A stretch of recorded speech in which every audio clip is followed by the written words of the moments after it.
네, 안녕하세요. 저는 다원교육에서 휘문고등학교 통합사회와 한국사를 담당하고 있는 송아람이라고 합니다.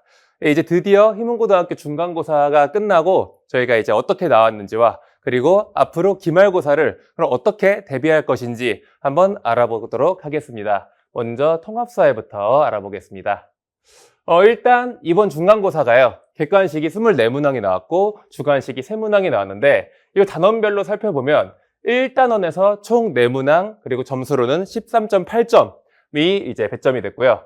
그리고 2단원에서 6문항 21.2점 그리고 역시나 이제 3단원에서 49점으로 거의 이제 절반 정도가 100점 만점의 거의 절반 정도가 3단원에서 출제된 걸 확인할 수가 있는데 그 중에서도 이 자연환경이었던 이 3-1에서 9문항이 출제가 되었습니다. 그리고 이제 주관식은 3문항이 출제가 됐는데 거의 출제가 되지 않았던 1단원에서 이제 2문항이 출제가 됐고 그리고 나머지 한 문항도 결국 다시 3-1에서 출제가 되면서 3단원 그러니까 세계지리 파트에서 출제의 이제 비중과 그리고 변별력을 이 3단원 세계지리 파트에서 주었다라고 보면은 되겠습니다. 그래서 제가 앞전에도 말씀을 드렸지만 항상 이 휘문고등학교 통합사회 변별은 이 세계지도 문제에서 나온다라고 얘기를 했었는데 마찬가지로 이번 시험에서도 2문항이 세계지도에서 이렇게 위치를 찍는 문제가 나오면서 이런 문제가 변별력이 되었습니다. 근데 이런 문제들이 이 문제 같은 경우에는 교과서에 나와 있는 지도가 맞아요. 근데 여기 있는 이 지도는 교과서에 없는 지도인데 그러니까 우리가 항상 지명이 나오면은 지도에서 어디 있는지 살펴보라고 했던 이유가 교과서에 없는 지도여도 이렇게 지도로 출제가 됩니다. 그래서 여기 있는 나라가 뭐 아이슬란드, 뭐 네덜란드, 뭐 사우디아라비아 어디 있는지 알아도 그 사우디아라비아가 지도에서 어디에 있는지를 모르면 찍을 수 없는 문제가 마찬가지로 출제가 됐고요. 그리고 그나마 이제 조금 어려웠던 데가 세계지리 다음으로는 윤리 파트였습니다. 윤리 파트는 지문의 길이가 굉장히 길었고 조금 학생들이 어려워하는 파트가 이제 윤리 파트였기 때문에 뭐 요 정도가 변별력이었다고 볼 수가 있겠는데 제가 뭐 세계지리가 뭐 어렵게 나왔다 이거를 중간고사가 끝나고 결과론적으로 말씀을 드리는 게 아니라 다원교육 영상 찾아보시면은 한 2-3달 전에 2월 달에 이렇게 얘기를 하면서 이 휘문고 통합사회 내신은 지도를 숙지해야 한다 하면서 지도 문제를 예시를 들면서 이런 지도를 숙지하라고 했는데 역시나 지도 파트에서 많이 출제가 되었습니다. 그래서 이제 앞으로는 우리가 4단원과 5단원이 남았는데 그 중에서 4-1이 아까 봤던 3-1이랑 비슷한 파트의 세계지리예요. 그래서 여기에서 아마 출제 비중이 높고 여기서도 마찬가지로 세계지도. 왜냐면은 그렇게 세계지도를 강조를 해도 어차피 여기에서 변별이 돼요. 학생들이 그만큼 세계지도를 꼼꼼하게 보지가 않기 때문에 세계지리가 변별 파트가 될 것 같고 사회문화 같은 경우에는 뭐 다른 학교는 조금 어렵게 나오는 경우가 있는데 휘문고에서는 사회문화가 그렇게 어렵게 출제가 되지가 않습니다. 그리고 5단원에 보시면 한국지리, 마찬가지로 지리 파트죠. 아마 선생님이 이제 지리를 세게 내시는 선생님이 계신 것 같은데 그래서 한국지리 파트와 이 세계지리 4-1과 5-1이 변별력 파트가 될 것 같고 나머지는 조금 기본적인 수준에서 보셔도 될 것 같습니다. 그래서 기말고사는 그럼 어떻게 들어갈 거냐? 우리가 이제 2월 달에도 말씀드렸던 것처럼 기본 개념을 탄탄하게 충실하게 잡고 그리고 나서 지엽적인 내용을 꼼꼼히 살펴봐야 됩니다.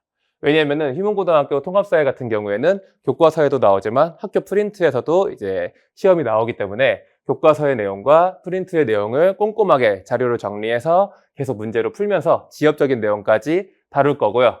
그리고 말씀드린 것처럼 지도 익히기. 지도는 계속 지명이 나올 때마다 세계 지도를 이제 펼쳐놓고 계속 어디에 있는지 보는 식으로 반복적으로 보면서 꼼꼼하게 익히면서 100점에 가까운 점수를 만들도록 하겠습니다. 네, 두 번째는 한국사입니다. 한국사는요, 휘문고가 1단원부터 2-1까지가 출제가 됐는데 그거를 이제 시대별로 좀 나눠서 넣어봤어요. 그래서 고대사 같은 경우에는 25.8점 해서 나왔는데 그 중에서 선사시대가 한 문항이 나왔고 여러 국가라고 해서 부여고구려 옥저동의 사만 여기에서 한 문항이 나오고 삼국시대 세 문항, 남북국시대 그러니까 통일신라에서 하나, 발해에서 하나 해서 2문항 이렇게 출제가 됐는데 고조선이 이번에는 객관식에서 출제가 되지 않고 주관식에서 이제 8조법 묻는 한 문제가 출제가 됐습니다. 그리고 이제 고려시대가 특히나 조금 많이 출제가 됐는데 전체에서 23.5점이 고려시대에서만 출제가 됐고, 보통은 이제 조선 전기, 조선 후기 나눠가지고 4분의 1 정도가 출제가 되는데 합쳐서 한 30점 정도가 출제가 됐습니다.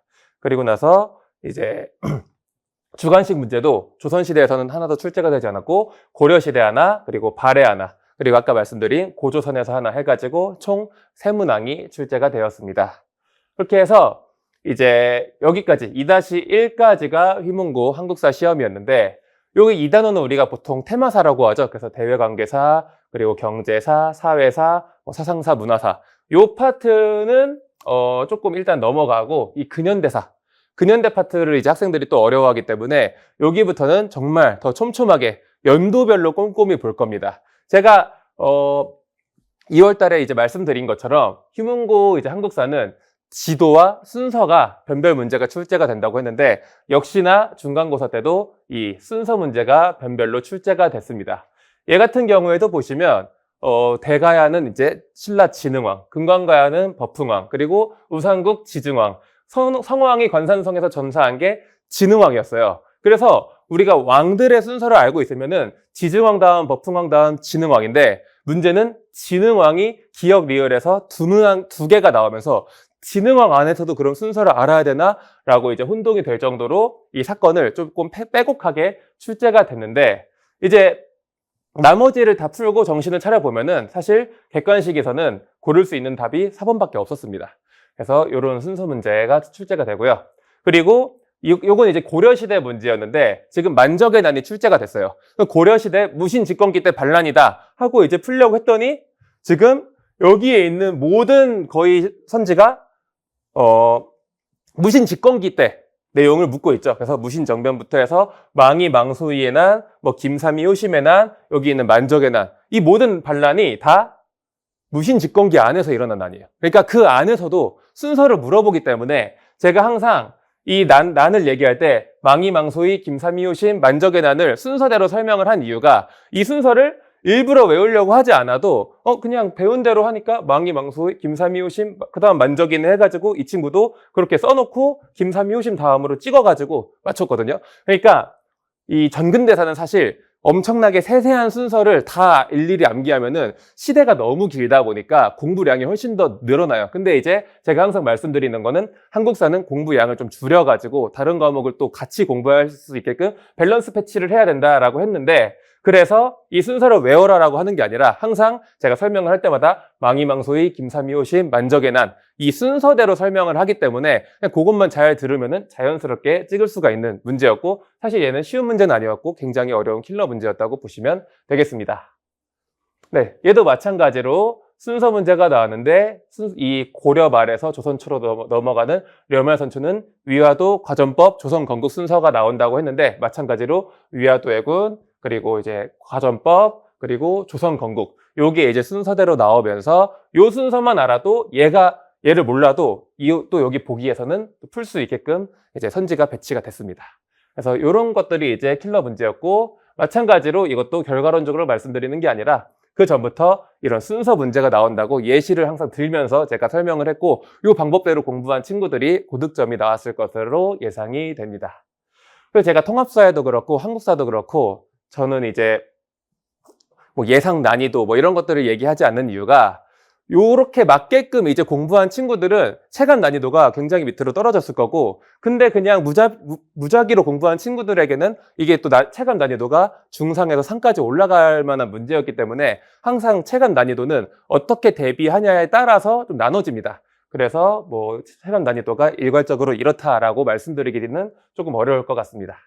그래서 한국사도 어떻게 대비를 하냐? 마찬가지로 기본 개념에 이제 당연히 충실을 해야겠죠. 그래서 일전에 말씀드린 것처럼 이해와 암기, 적용까지 적용이 되는 이제 4단계 시스템으로 이제 대비를 할 거고, 저는 이제 통합사회랑 다르게 한국사는 백지복습을 할 수 있게끔 파일을 만들어주는데, 이 자료도 어렵다 하면은 조금 더 세세하게 나눠가지고 교과서에 있는 모든 거를 단답형과 OX와 그리고 빈칸으로 만들어서 조금 더 쉽게 대비할 수 있게 하는데, 여기 있는 내용을 꼼꼼히 살펴봐야 되는 이유가 지역적인 내용이 다 들어가 있어요. 그래서 이 자료로 똑같이 대비를 할 거고, 그리고 지도가 어려운 문제는 사실 이번 파트에서 나오지 않았는데, 지도 문제는요, 근현대사에서 많이 나옵니다. 특히 일제강점기라든가 근현대사에서 많이 나오는데, 그렇기 때문에 앞으로는 이제 지도도, 한반도 지도도 좀 같이 보면서 공부를 하도록 하겠습니다. 그래서 결론은 그냥 우리는 지금까지 해왔던 대로 착실하게 하면은 올해 이제 휘문고 통합사회 한국사를 대비하는 데는 아무런 문제가 없을 거다라고 말씀드리면서 이만 마치도록 하겠습니다. 네, 감사합니다.